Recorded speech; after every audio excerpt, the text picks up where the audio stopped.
1989년 5월 15일 서울 강동구.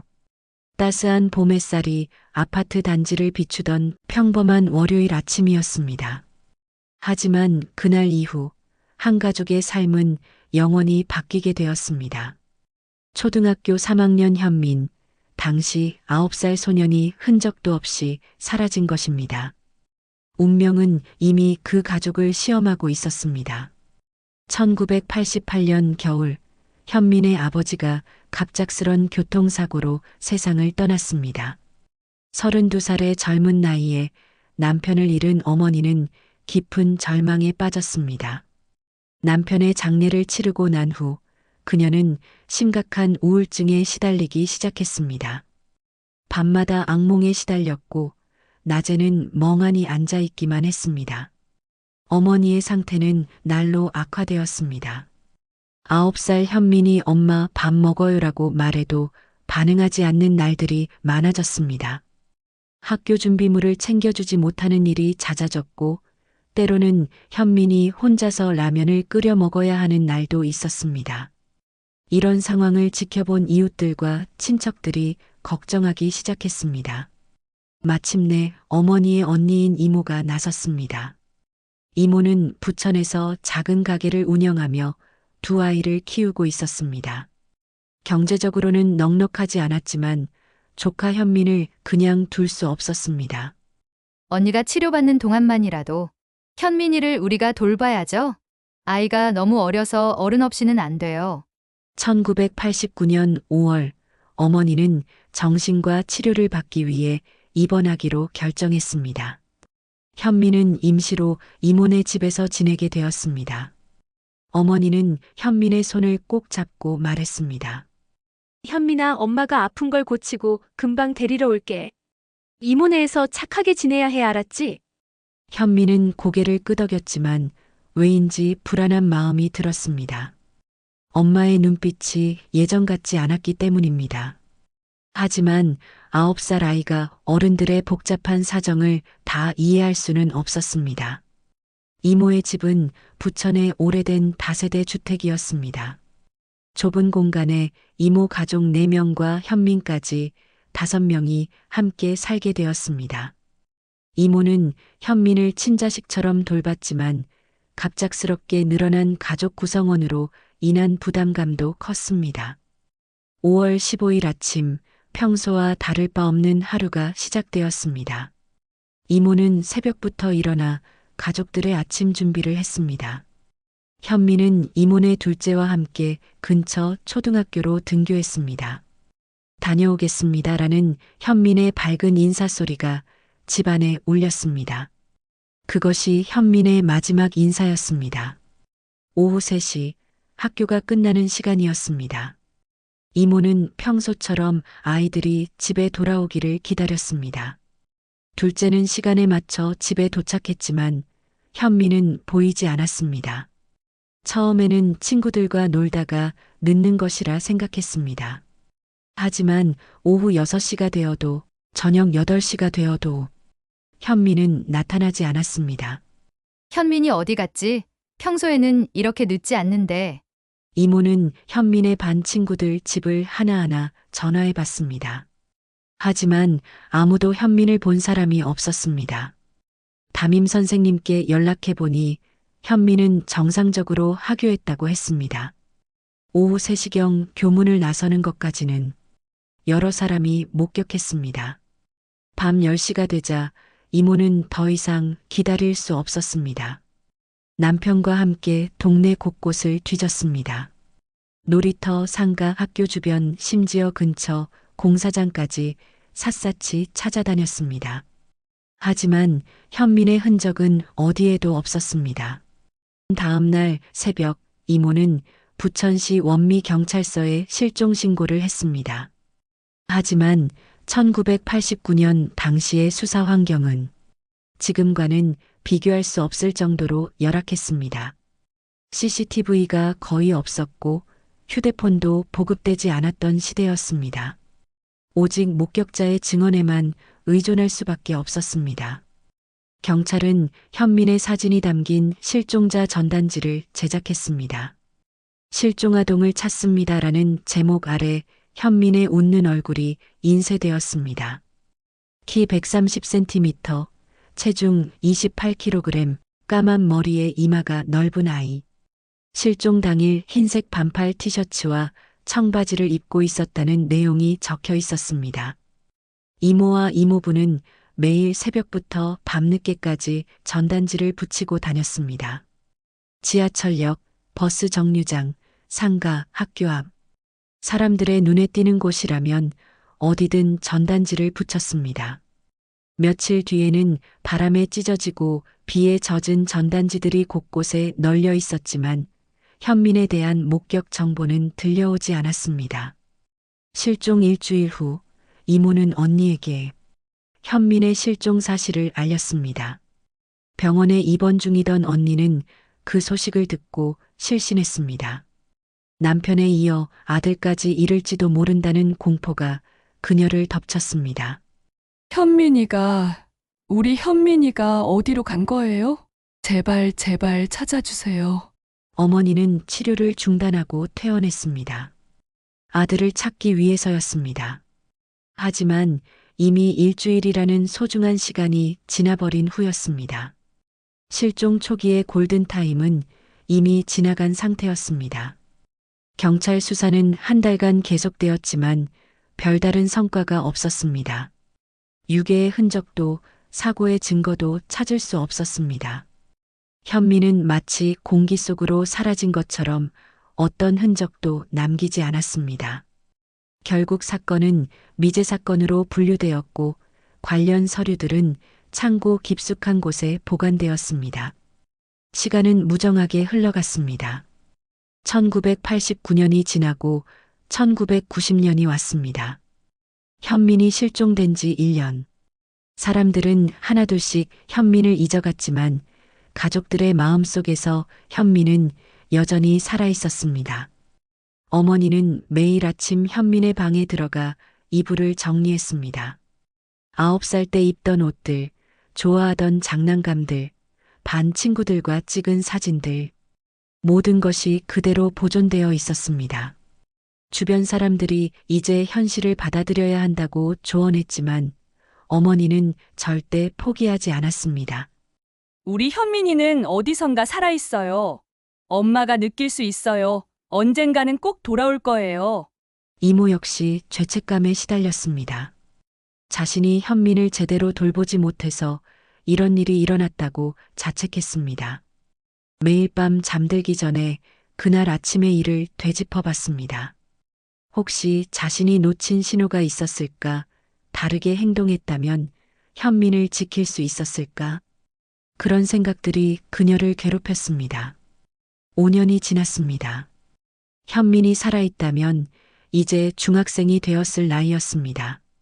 어머니는 거리에서 현민 또래의 남학생을 보면 혹시나 하는 마음에 뒤따라가곤 했습니다. 뒷모습이 현민과 비슷한 아이를 발견하면 가슴이 두근거렸습니다. 하지만 돌아본 얼굴은 언제나 낯선 아이의 것이었습니다. 10년이 지났습니다. 1999년 현민이 살아있다면 고등학생이 되었을 나이였습니다. 세상은 많이 변했습니다. 인터넷이 보급되기 시작했고 휴대폰을 사용하는 사람들이 늘어났습니다. 실종자 수색에도 새로운 기술들이 활용되기 시작했습니다. 어머니는 새로운 희망을 품었습니다.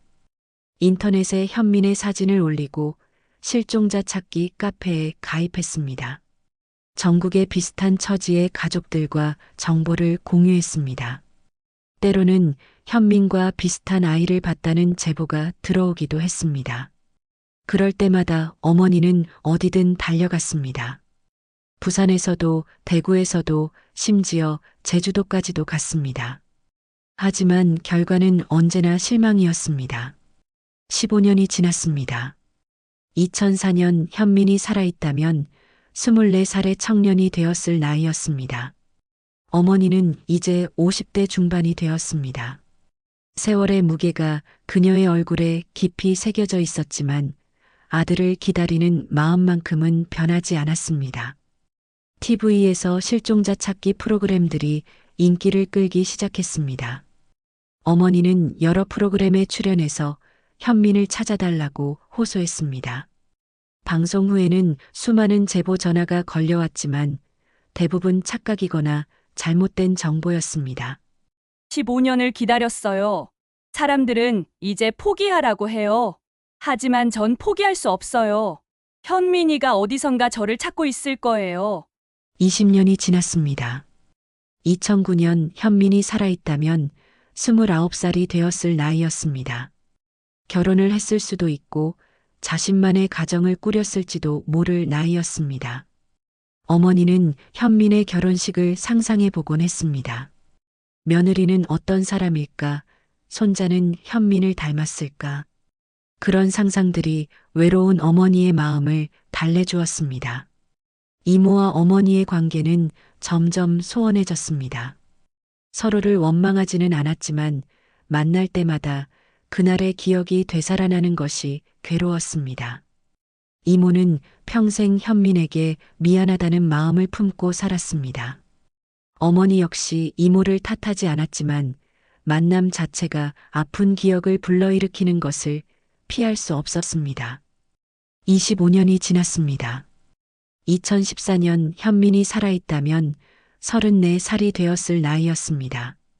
어머니는 60대가 되었습니다. 건강도 예전 같지 않았고 무릎도 아파서 오래 걸을 수 없게 되었습니다. 하지만 현민을 기다리는 마음만큼은 여전했습니다. 스마트폰이 보급되면서 SNS가 활성화되었습니다. 어머니는 딸의 도움으로 페이스북과 인스타그램 계정을 만들었습니다. 현민의 어린 시절 사진들을 올리고 실종 경위를 설명하는 글을 썼습니다. 많은 사람들이 응원 댓글을 달아주었지만 현민에 대한 구체적인 정보는 여전히 없었습니다. 30년이 지났습니다. 2019년 현민이 살아있다면 39살이 되었을 나이였습니다. 어머니는 큰 수술을 받았습니다. 수술실에 들어가면서도 그녀가 중얼거린 것은 현민의 이름이었습니다. 현민아, 엄마가 죽기 전에 한 번만 볼 수 있으면 좋겠다. 수술은 성공적으로 끝났지만 어머니의 체력은 예전 같지 않았습니다. 그럼에도 불구하고 그녀는 현민을 기다리는 것을 멈추지 않았습니다. 매년 현민의 생일이면 미역국을 끓이고 생일상을 차렸습니다. 촛불을 켜고 소원을 빌었습니다. 2022년 현민이 실종된 지 33년이 지났습니다. 우연한 기회에 이모와 어머니가 다시 만나게 되었습니다. 33년 만의 재회였습니다. 두 사람은 서로를 보자마자 눈물을 터뜨렸습니다. 언니 정말 미안해요. 현민이를 지켜주지 못해서. 아니야. 네 잘못이 아니야. 우리 함께 현민이를 찾아보자. 33년이라는 긴 세월 동안 쌓인 감정들이 한꺼번에 쏟아져 나왔습니다. 두 사람은 서로를 위로하며 다시 함께 현민을 찾기로 약속했습니다. 2023년 3월 서울경찰청에 특별한 조직이 만들어졌습니다. 광역수사단 산하 장기실종사건 전담팀이었습니다. 이 팀의 목표는 명확했습니다. 10년 이상 미해결 상태로 남아있는 실종사건들을 최신 과학수사 기법으로 재조사하는 것이었습니다. 전담팀장으로 임명된 김영사는 30년 경력의 베테랑 수사관이었습니다. 그는 수많은 사건을 해결해왔지만 실종 사건만큼은 특별한 의미가 있었습니다. 특히 장기간 미해결로 남아있는 아동 실종 사건들을 볼 때마다 마음이 아팠습니다. 전담팀이 첫 번째로 선택한 사건이 바로 현민의 실종 사건이었습니다. 34년 전 사건이었지만 가족들이 아직도 포기하지 않고 기다리고 있다는 점이 큰 이유였습니다. 김영사는 1989년의 낡은 수사 기록을 펼쳐보며 깊은 한숨을 쉬었습니다. 당시의 수사 기록은 고작 몇 장의 종이에 불과했습니다. 실종 신고서, 목격자 진술서, 그리고 몇 장의 사진이 전부였습니다. 현재의 기준으로 보면 턱없이 부족한 자료였지만 1989년 당시로서는 최선을 다한 수사였을 것입니다. 전담팀은 체계적인 재수사를 시작했습니다. 첫 번째 작업은 현민과 관련된 모든 기록을 디지털화하는 것이었습니다. 초등학교 생활기록부, 병원 진료 기록, 가족들의 상세한 증언까지 모든 정보를 데이터베이스에 입력했습니다. 다음 단계는 현민의 DNA 정보를 확보하는 것이었습니다. 다행히 어머니가 아직 살아있었기 때문에 목의 DNA를 채취할 수 있었습니다. 또한 현민이 어릴 때 사용했던 칫솔과 베개 등에서도 미량의 DNA를 추출할 수 있었습니다. 팀은 현민이 사라진 1989년부터 현재까지의 무연고 아동 보호 기록을 전수 조사하기로 했습니다. 이는 엄청난 작업이었습니다. 전국의 아동보호시설, 고아원, 그룹홈까지 모든 곳의 기록을 확인해야 했습니다. 특히 1989년부터 1995년 사이의 기록에 집중했습니다. 이 시기에 신원미상으로 보호시설에 입소한 남자아이들의 정보를 모두 수집했습니다. 당시에는 지금처럼 정교한 신원 확인 시스템이 없었기 때문에 가족과 떨어진 아이들이 새로운 이름으로 살아가는 경우가 종종 있었습니다. 서울과 경기 지역 52개 보호시설을 직접 방문했습니다. 일부 시설은 이미 문을 닫았거나 다른 곳으로 이전했지만 기록만큼은 대부분 보존되어 있었습니다. 수사관들은 먼지가 쌓인 창고에서 오래된 서류들을 하나하나 뒤졌습니다. 작업 과정에서 놀라운 사실들이 드러났습니다. 1980년대와 1990년대에는 신원미상 아동들에게 새로운 이름과 주민등록번호를 부여하는 것이 일반적인 관행이었다는 것입니다. 이는 아동의 보호를 위한 선의의 조치였지만 결과적으로 가족 찾기를 어렵게 만드는 원인이 되었습니다. 6개월간의 조사를 통해 309명의 무연고자 명단을 확보했습니다. 이들은 모두 현민의 실종 시기와 유사한 때에 보호시설에 입소한 남성들이었습니다. 나이, 키, 체중 등 신체적 특징이 현민과 유사한 사람들을 우선적으로 선별했습니다. 가장 중요한 작업이 시작되었습니다. 309명의 DNA를 채취하여 현민의 목의 DNA와 비교하는 것이었습니다. 이는 국립과학수사연구원의 도움 없이는 불가능한 작업이었습니다. 연구원 측에서도 이 프로젝트의 중요성을 인식하고 전폭적인 지원을 약속했습니다. DNA 채취 과정은 순탄하지 않았습니다. 309명 중 상당수는 이미 다른 지역으로 이주했거나 연락이 닿지 않는 상태였습니다. 일부는 사망한 경우도 있었습니다. 그럼에도 불구하고 수사팀은 포기하지 않고 한 명씩 찾아 나섰습니다. 동시에 실종 프로파일링 시스템도 활용했습니다. 현민의 성격, 습관, 선호도 등을 분석하여 현재 어떤 모습으로 살아가고 있을지 추정해 봤습니다. 내성적이었던 현민의 성격을 고려할 때 사람들이 많은 도시보다는 조용한 지역에서 살고 있을 가능성이 높다고 판단했습니다. 2023년 11월 드디어 첫 번째 결과가 나왔습니다. 309명 중 15명이 1차 DNA 매칭에서 가능성을 보였습니다. 이들에 대한 정밀 DNA 분석이 진행되었습니다. 과학수사연구원에서는 99.9% 이상의 정확도로 혈연 관계를 확인할 수 있다고 했습니다. 며칠 후 충격적인 결과가 나왔습니다. 15명 중 1명이 99.99%의 확률로 현민과 모자 관계인 것으로 확인되었습니다. 34년간 풀리지 않았던 미스터리가 마침내 해결되는 순간이었습니다. 그 사람은 현재 부산에 거주하는 43세 남성이었습니다. 1995년에 새로운 성과 이름을 부여받아 완전히 다른 신분으로 살아가고 있었습니다. 그는 자신이 입양아라고만 알고 있었고 친부모에 대한 기억은 거의 없다고 했습니다. 김영사는 결과를 확인하는 순간 눈물을 흘렸습니다. 30년 수사 경력에서 가장 감동적인 순간이었습니다. 34년 만에 가족이 다시 만날 수 있게 된 것입니다. 부산에 거주하는 그 남성은 평범한 직장인으로 살아가고 있었습니다. 건설회사에서 일하며 아내와 두 딸과 함께 단란한 가정을 꾸리고 있었습니다. 그는 자신이 어릴 때 고아원에서 자랐다는 것 외에는 과거에 대해 별로 알지 못했습니다. 전담팀은 신중하게 접근했습니다. 갑작스럽게 당신의 진짜 어머니를 찾았다고 말하는 것은 그의 삶에 큰 충격을 줄 수 있었기 때문입니다. 먼저 그와 신뢰관계를 구축하는 것이 중요했습니다. 김영사가 직접 부산으로 내려가서 그를 만났습니다.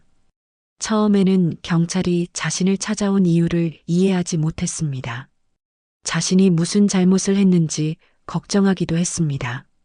하지만 김영사의 설명을 들으면서 점점 상황을 이해하기 시작했습니다. 제가 정말 실종아동이었다는 말씀인가요? 저에게 진짜 어머니가 계신다는 건가요? 김영사는 조심스럽게 DNA 검사 결과를 보여주었습니다. 99.99%라는 수치는 의학적으로 확실한 혈연 관계를 의미했습니다. 그 순간 그의 눈에 눈물이 맺혔습니다. 43년을 살아오면서 항상 마음 한구석에 있던 궁금증이 해결되는 순간이었습니다. 그는 어린 시절의 기억을 더듬어 보았습니다. 확실하지는 않지만 큰 도시의 아파트에서 살았던 것 같은 기억이 있었습니다. 그리고 자신을 현민아라고 부르는 여성의 목소리도 희미하게 기억났습니다. 하지만 그동안은 그것이 꿈인지 실제 기억인지 확신할 수 없었습니다. 한편 서울에서는 어머니와 이모에게 이 놀라운 소식을 전해야 했습니다. 34년을 기다린 가족들에게는 꿈 같은 소식이었지만 동시에 믿기 어려운 현실이기도 했습니다. 김영사는 먼저 어머니를 만나 상황을 설명했습니다. 처음에 어머니는 이 소식을 믿지 못했습니다.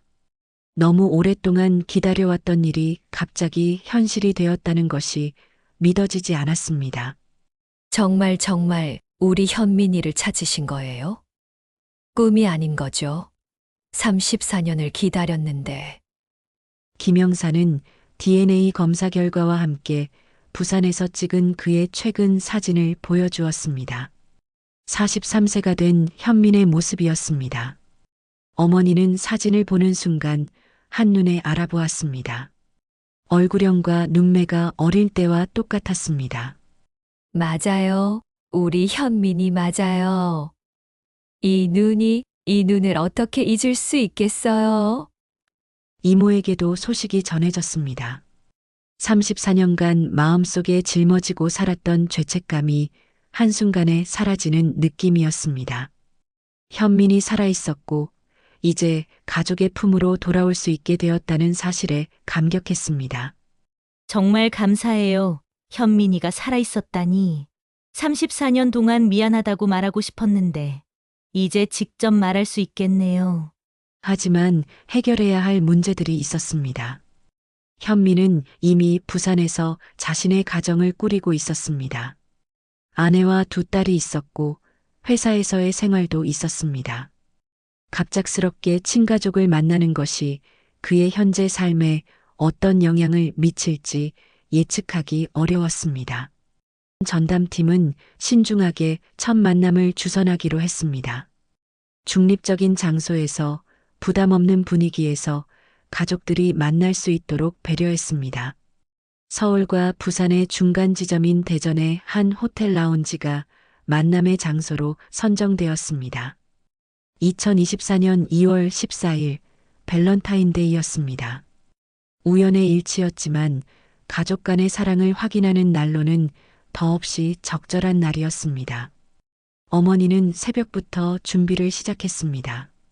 34년 만에 만나는 아들에게 초라한 모습을 보이고 싶지 않았습니다. 오후 2시 드디어 만남의 순간이 왔습니다.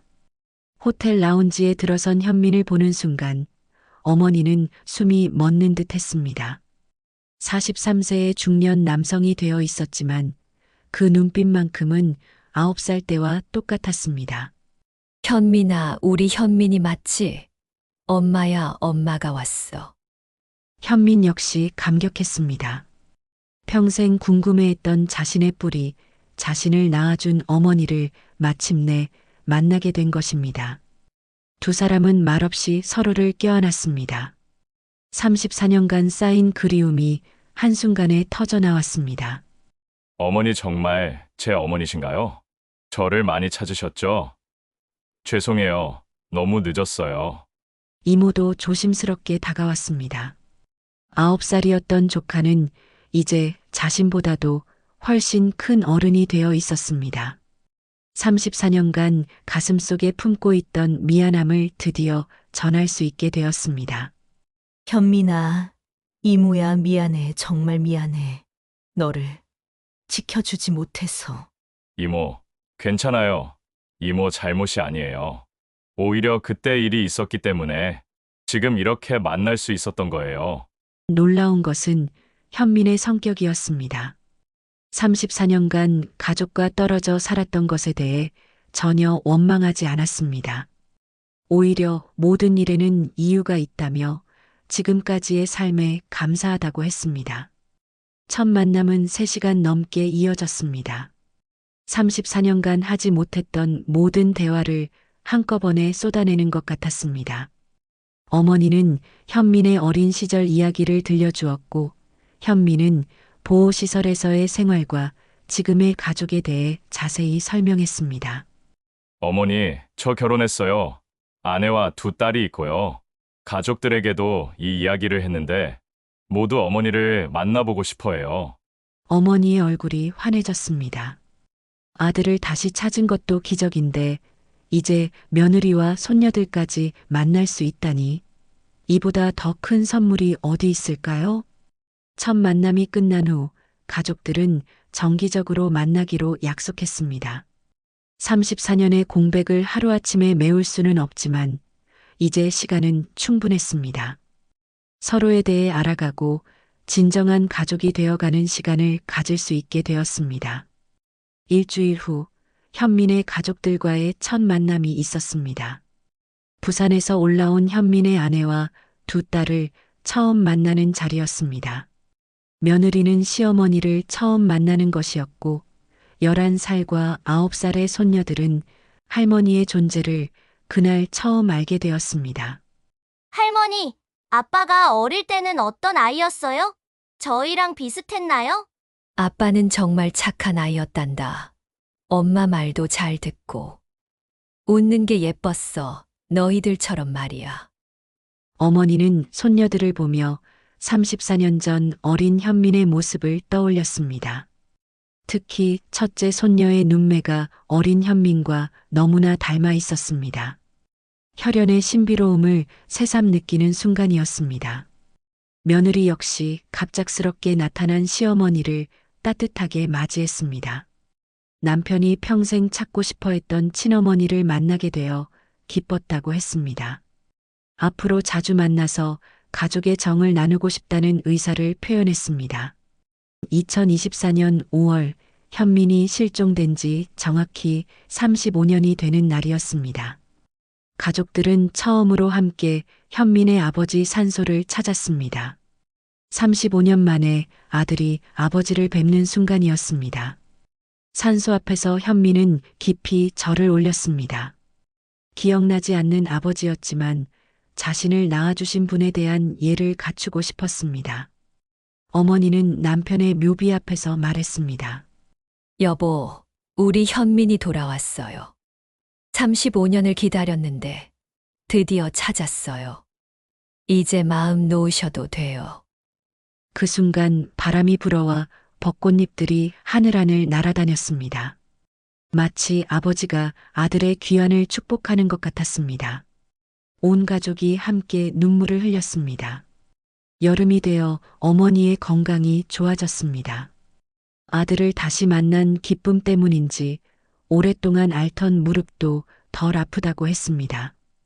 매일 아침 일어나면 현민에게 안부 전화를 걸었습니다. 35년간 하지 못했던 잘 잤니? 밥은 먹었니? 같은 평범한 대화들이 이제는 가장 소중한 일상이 되었습니다. 가을이 되어 현민의 가족들이 서울로 이사를 왔습니다. 부산에서의 생활을 정리하고 어머니 가까이에서 살기로 결정한 것입니다.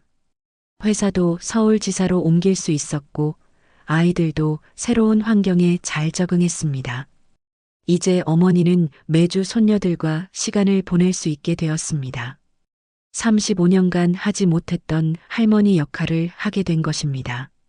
손녀들에게 아빠의 어린 시절 이야기를 들려주고 함께 요리도 하고 공원에도 산책을 갔습니다. 할머니, 우리 매주 만날 수 있어서 좋아요.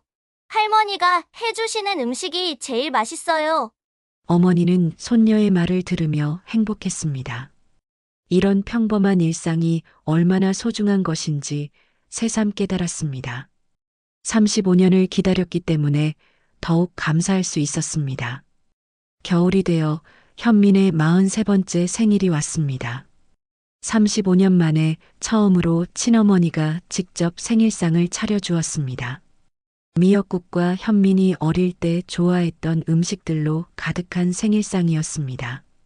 현민아, 생일 축하해. 35년 늦었지만 이제부터는 엄마가 매년 생일상 차려줄게. 어머니, 감사해요. 이렇게 가족들과 함께 생일을 보낼 수 있어서 정말 행복해요. 현민의 실종 사건은 모 방송국에서 특집 다큐멘터리로 방영되었습니다. 36년 만에 해결된 기적적인 사건으로 큰 화제가 되었습니다. 전국의 실종자 가족들에게 희망의 메시지를 전하는 방송이었습니다. 방송 후에 수많은 사람들이 응원 메시지를 보내왔습니다. 비슷한 상황의 가족들은 현민의 사례를 보고 새로운 희망을 품게 되었다고 했습니다. 어머니는 이런 반응들을 보며 자신들의 경험이 다른 사람들에게도 도움이 된다는 것에 보람을 느꼈습니다. 봄이 되어 현민의 둘째 딸이 초등학교에 입학했습니다. 어머니는 손녀의 입학식에 참석했습니다. 35년 전 현민의 초등학교 입학식에는 참석하지 못했지만 이제는 손녀의 새로운 시작을 함께 할 수 있게 되었습니다. 우리 손녀가 이렇게 크다니 시간 정말 빨라. 건강하게 잘 자라줘서 고마워. 이모도 정기적으로 가족 모임에 참석하게 되었습니다. 35년간 짊어지고 살았던 죄책감에서 완전히 해방되었습니다. 현민도 이모에게 고마움을 표현했습니다. 비록 짧은 시간이었지만 어려운 시기에 자신을 돌봐준 것에 대해 감사하다고 했습니다. 36년 만에 돌아온 기적의 아이, 현민. 이 이야기는 단순한 실종 사건의 해결이 아닙니다. 포기하지 않는 어머니의 사랑, 끝까지 최선을 다한 수사관들의 노력, 그리고 현대 과학의 힘이 만들어낸 현대판 기적입니다. 현민은 이렇게 말했습니다. 36년이라는 시간이 결코 헛되지 않았다. 그 시간이 있었기에 지금의 내가 있고 더 큰 가족을 만날 수 있게 되었다. 어머니는 지금도 매일 아침 일어나면 현민에게 안부 전화를 겁니다. 36년간 하지 못했던 평범한 대화들이 이제는 가장 소중한 일상이 되었습니다. 잘 잤니? 밥은 먹었니? 라는 짧은 대화 속에 36년간의 그리움이 담겨 있습니다. 이 사건은 현재 진행형입니다. 전국에는 아직도 가족을 찾지 못한 실종자들이 많습니다. 그리고 그들을 기다리는 가족들도 많습니다. 현민의 기적적인 귀환은 그 모든 가족들에게 희망의 메시지를 전해줍니다. 과학수사의 발전으로 과거에는 불가능했던 일들이 가능해지고 있습니다.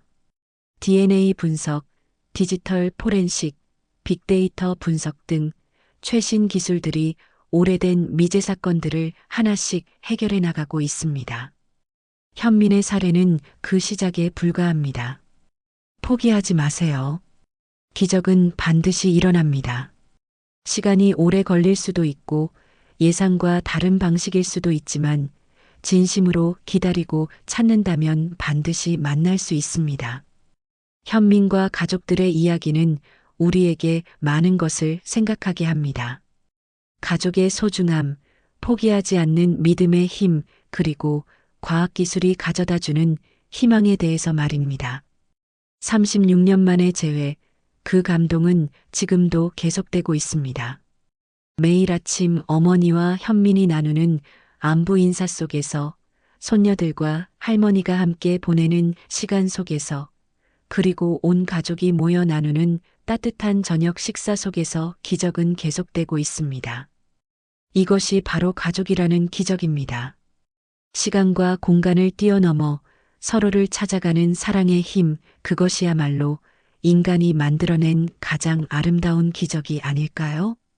구독과 좋아요는 영상 제작에 큰 힘이 됩니다. 좋은 영상으로 다시 찾아오겠습니다.